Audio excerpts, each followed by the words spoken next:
The order arrived on Saturday morning, right after the roll call at the barracks. My unit was to be deployed to Siberia on a special police action. Apparently, there was some unrest the locals couldn't get under control. Effective immediately, full divisionary mobilization. Not a drill. That's a load of horse droppings, of course. If it had to do with some farmers picking up their grandfather's bold actions and chasing the mayor out of town, they'd have sent garrison troops, like the massive deployment that went out to France and England the other day to keep the syndicalists down. Ours is a veteran Sturmdivision. We've been fighting in the jungles of Southeast Asia for years. An old man Paulus running the op himself? Special police action my behind. Word among the lads is that they need to frame it like this for political reasons. Too many protests in the street these days, too many folks unhappy with the losses we took. They don't understand what we've been through. I'm a soldier of the Empire. When the Kaiser calls, I'll march, call it whatever they want. With the demobilization going on and the general war support in the streets lower and lower, reaching historically low numbers, framing an intervention as, an actual conflict is not quite as it should be. So, the 12th Army under Friedrich Paulus is heading over to Siberia to deal with the Transamur Republic aggression, but officially it is a police action, or shall we say a special operation of some sorts, not an actual war. That is mostly for the domestic consumption, although the soldiers themselves obviously know what's going on. We have the second Luftflotte. Things have been reorganized a bit. The second Luftflotte moved to the airbase in Amur because we have lost the forward bases to the assault from the Transamur Republic. The Austro-Hungarian troops that had been securing the border have retreated, despite the fact that there were no actual threat to them from the few Transamur divisions. But I think Paulus's infantry should be able to deal with that relatively easily. So let's... First division that has arrived is the 42nd, and it is just going to quickly... just going to dismount and dig in. We're probably going to be losing the position south of the river line here, but we will have more troops in the area soon. The Transamur divisions are still on the move. The most critical part is that we are securing the airport and that we can get air support in from the area. Let's get the 924th moved by rail, and just to make sure that they make their way there as quickly as possible. Meanwhile, in Mexico, Mexico City has fallen. So let's look at that.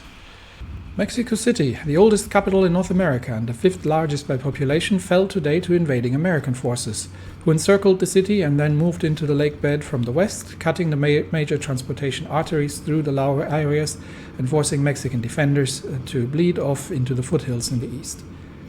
As of today, the general in charge of the American occupation was sighted entering the National Palace to negotiate with the governor for a ceasefire.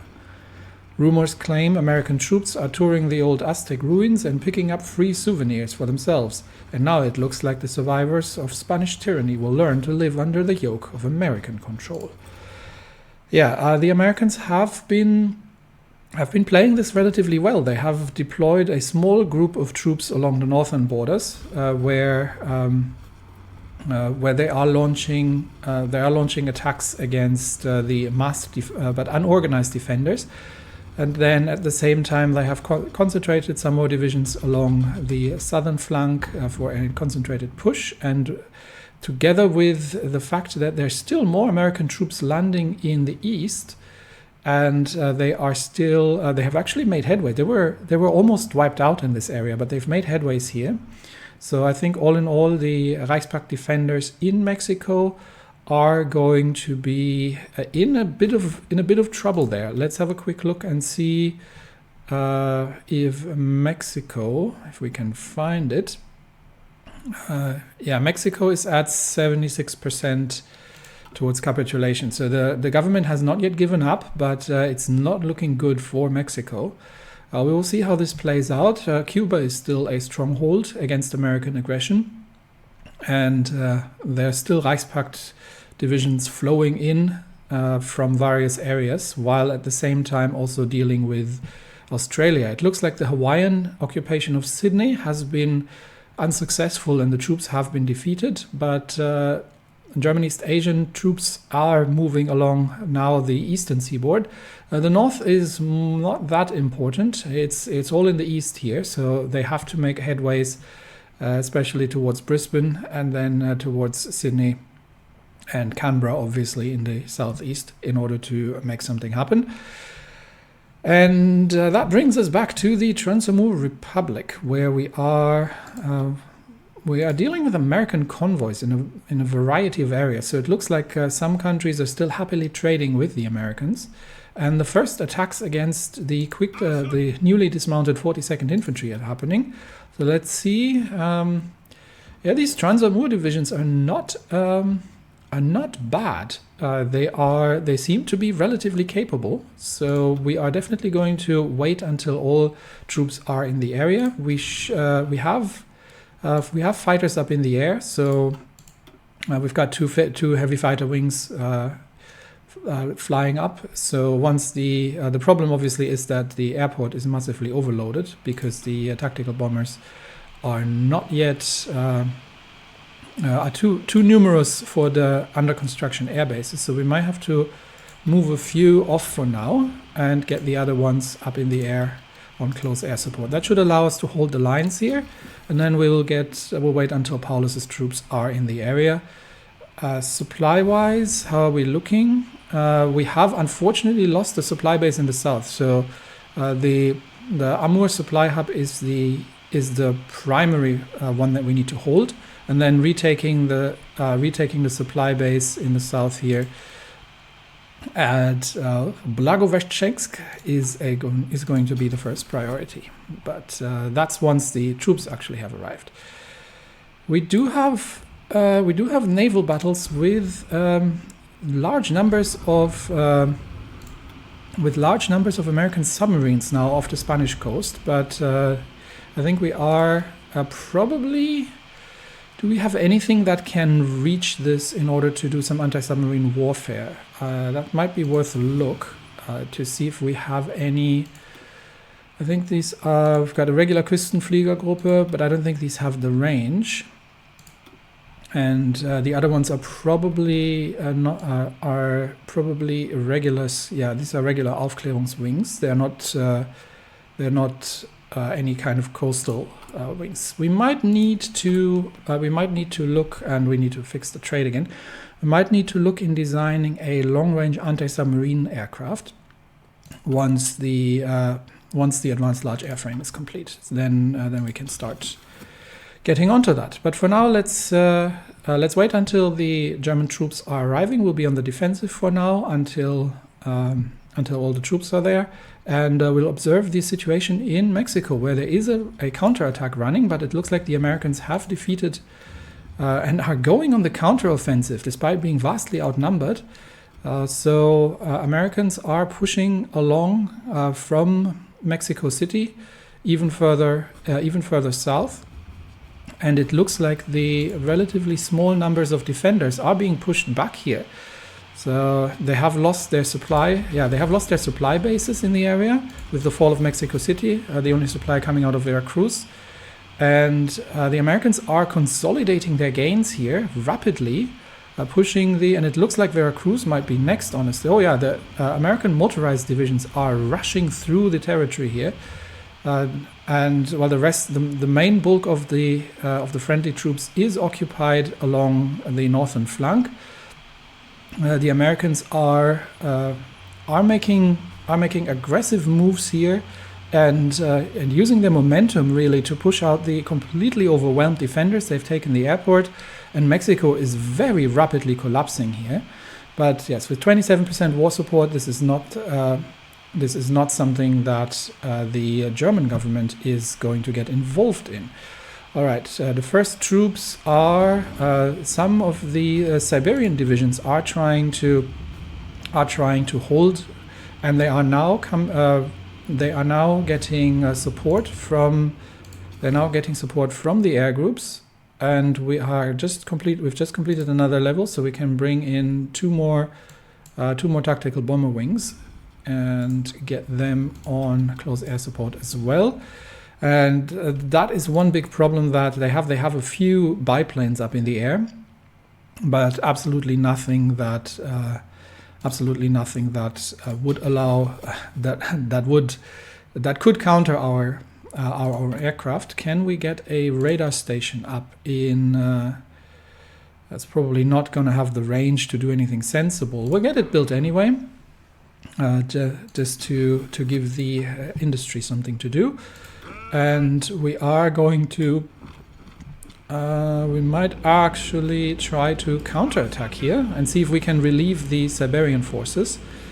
I think, yeah, that is a valid move. So let's see if we can help the Siberian forces hold in the east here by counter. Now it looks like they have been pushed back, but first counterattack from the German troops is on the way. And it looks like the Transamur divisions do not have enough width to completely fill the front line. We will see about that. We will see how this all plays out. But on the long run, Paulus and his 12th Army are going to be stationed in East Asia in order to. And oh my gosh, the Americans have completely broken through.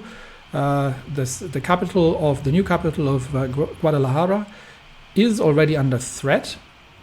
Potentially, yes. They are overrunning friendly troops at this point, and it looks like the situation is completely out of control in Mexico.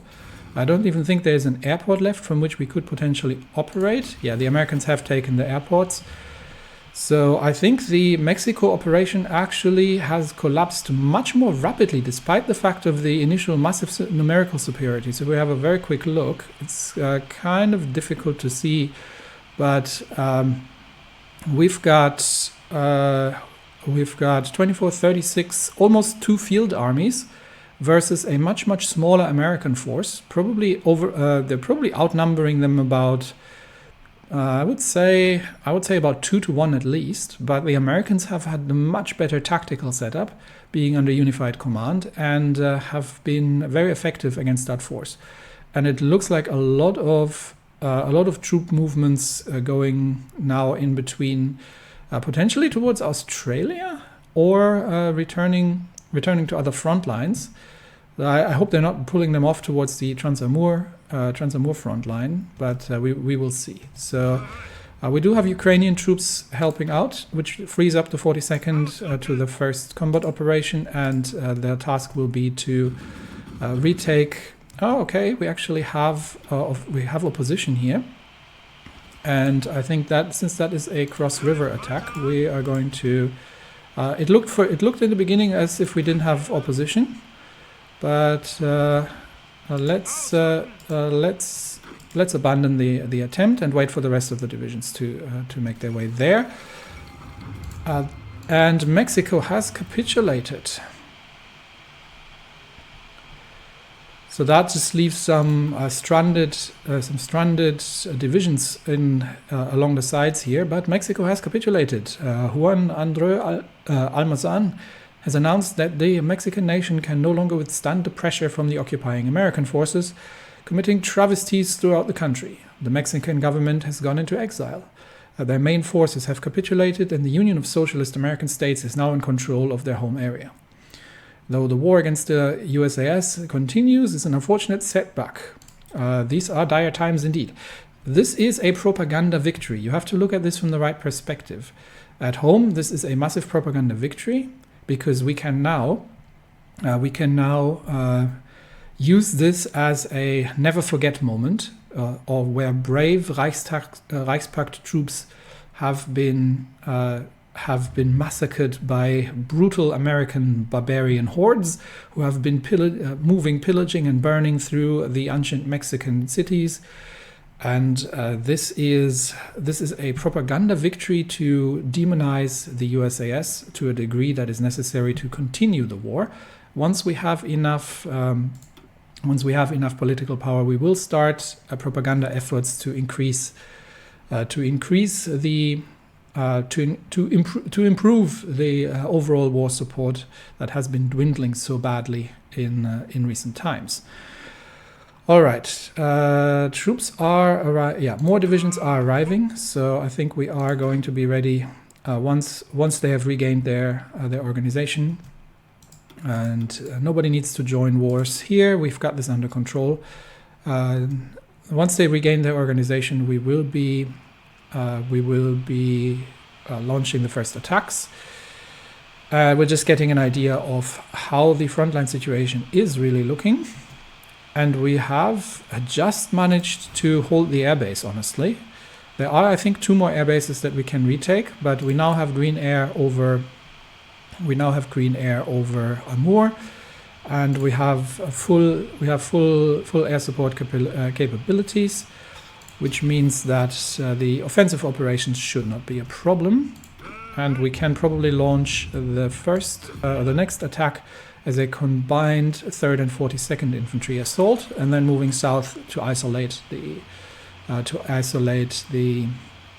supply hub before more friendly troops are arriving, and we will move around and isolate them there. Pushing through the defenders with sufficient air support is no problem. So I think Paulus's troops have this in the bag, and we've got friendly infantry in the area to assist, and we have the 914th arriving to defend the airport as well. Big question is going to be, can the Reichspakt troops actually get out from here? I think we have divisions that are lost southwest of Durango, but the friendly troops, if they can hold the port, then if they can hold the port in the north, it's up to the Japanese defenders to hold the port in the north. Otherwise, these troops are probably going to be wiped out, and they have to hold the port east of Veracruz here as well in order to evacuate successfully. I don't know if these troops here are moving in or out of Mexico. I do hope they're moving out. So they are starting the evacuations out of Mexico in order to preserve the troop numbers. All right, back to the Transamur Republic, where the front lines are stabilizing, and we are making, and the advanced airframe is complete, where we are making the first forays. All right, so advanced large airframe is complete. The modern large airframe is still way out of our range here, but we definitely need to get better engines. Let's use the Gotha Waggonfabrik for that. In the meantime, we can see what we can design based on this airframe. Let's have a look. And that would be, let's see if we can design a. Well, it's going to come down to range. So this starts with a base range of 3,150 kilometers. And we are currently running just regular engines. What would this look like if we were to use jet engines? Yeah, it would significantly increase the speed, but at the cost of range, because the jet engines are just not efficient enough for long-range operations. So I think it'll come down to regular engines after all in the end, and we can probably let's see what quadruple engines is the smallest. Let's see what that would look like if we are going to design an anti-submarine specialized anti-submarine aircraft. So that would be a flying boat. And that would then be getting torpedo mountings. Do we have improved torpedo mountings on the research? Let's have a quick look. There should be. We can get the advanced air-launched torpedoes still. So we're probably just going to design a prototype for now with the advanced large. So let's begin with a prototype, which is going to be a flying boat, and it is going to carry torpedo launchers. Okay, that's sufficient, and then yeah, that's literally what we're going to be working with here. Do we have? We're gonna have to find a good name for this, and let's see if there's anything that will help with a sub-detection. Yes, air-ground radar is what we want. Radio navigation, that's for strategic only, and that is for naval strike sub-detection. So any better radar? I think that's pretty much it. This is for strategic bombing as well. And yeah, so we're going to go with that. And for, I don't think we'll be facing any kind of, we'll put a defensive turret. Do we have any more special things we need to put? We can extend the range with extra fuel tanks. That is probably worth it. So let's get that in as well. We're still very clear on thrust. So no problem here at all. We might even be able to further reduce. Oh no, we need to check what that looks like on naval strike. Yeah, now we're good. Okay, on naval, because the weight depends on the loadout. That allows us to by not designating this as a scout craft, that'll allow us to use it in larger air wings as well, I think. So it should, at least. Let's find out. So what we're going to be putting is a twin heavy machine gun turret on it for defense, and that puts it in. Now I just have to find a good name for it. Little historical precedence at this point, but we're going to go with the FW210 Seeadler, the Sea Eagle. And can we get something that looks a little bit more like a flying boat? Not really. We'll go with this. This looks relatively close to the blueprint. So we'll save that. So we've got good thrust to weight ratio, 4,650 kilometer range on this thing. And when on naval strikes, we have a decent submarine detection. And can we do something about the night penalty still? Let's see. That might be radio navigation. Yeah, does that fit within? That fits within. That is already reduced the night penalty, and that'll reduce it even further with radio navigation. Okay, sounds good. FE210, Focke-Wulf 210 Seeadler, under license by the Gotha Waggonfabrik for construction. All right, save that, and then we are going to change. We're going to designate some production for that. I